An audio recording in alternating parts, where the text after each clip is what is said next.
আজকের ভিডিওটি আপনাদের অনুরোধে তৈরি করা হয়েছে।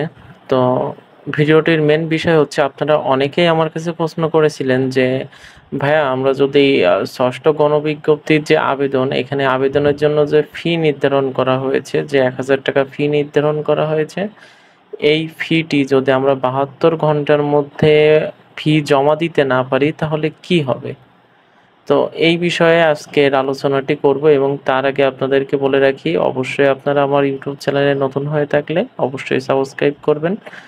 আর তার সাথে, সাথে আমি ক্ষমা চেয়ে নিচ্ছি আপনাদের কাছে যে আমি আপনাদের হয়তোবা বিভিন্ন ব্যস্ততার কারণে, আমার নিজের ব্যক্তিগত বিভিন্ন ব্যস্ততার কারণে আপনাদের সব প্রশ্নের উত্তর দিতে পারি না। তারপরেও আমি উত্তর দেওয়ার চেষ্টা করি। জানি না আপনাদের কতটুকু উপকার হয়। তো সেই জায়গা থেকেই বলব যে আপনারা অবশ্যই একটু চ্যানেলটি সাবস্ক্রাইব করবেন। ওকে, তো মূল আলোচনায় আমরা ফিরে আসি। যদি আমরা আমাদের যে আবেদনের যে ফি, এই আমাদের আবেদনের কিন্তু লাস্ট তারিখ, এটা কিন্তু লাস্ট সময় ১০ জুলাই ২০২৫ খ্রিস্টাব্দ। আমি আবারও বলছি, আবেদনের লাস্ট সময় ১০ জুলাই ২০২৫ খ্রিস্টাব্দ। ওকে, তো এই সময়ের মধ্যে যদি আপনারা আবেদন না করেন তাহলে কিন্তু আপনারা ৬ষ্ঠ গণবিজ্ঞপ্তিতে আবেদন করতে পারবেন না।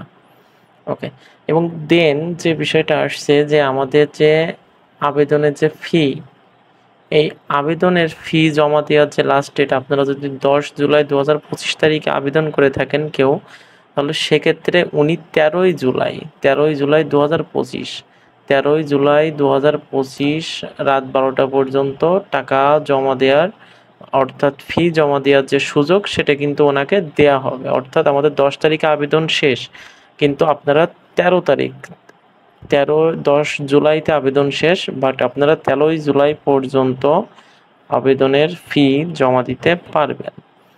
আর যদি কেউ এই ৭২ যে ঘন্টা অর্থাৎ ৩ দিন, ৭২ ঘন্টা অর্থাৎ ৩ দিন, এই ৩ দিনের ভিতরে যদি আপনারা আবেদন ফি যদি জমা দিতে না পারেন, তাহলে কিন্তু আপনাদের আবেদন অন্যথায় বাতিল হিসাবে গণ্য হয়ে যাবে। আর পরবর্তীতে আমার মনে হয় না আপনারা আবেদনের আর সুযোগ পাবেন। কারণ যেহেতু এনটিআরসি-এ ওনারা বলে দিয়েছেন যে এবার আপনার শুধুমাত্র আপনার রোল নম্বর, আপনার ইউজার আইডি দিয়ে আপনি শুধুমাত্র একবারই আবেদন করতে পারবেন। তাই বি কেয়ারফুল, আপনারা যারাই আবেদন করছেন চেষ্টা করবেন আবেদনের সাথে, সাথে ফি জমা দেওয়ার, আর তা না হলে ১ দিনের ভিতরে আপনারা আবেদনের ফি দিয়ে দিবেন। তো এতটুকুই ছিল আজকের ভিডিও।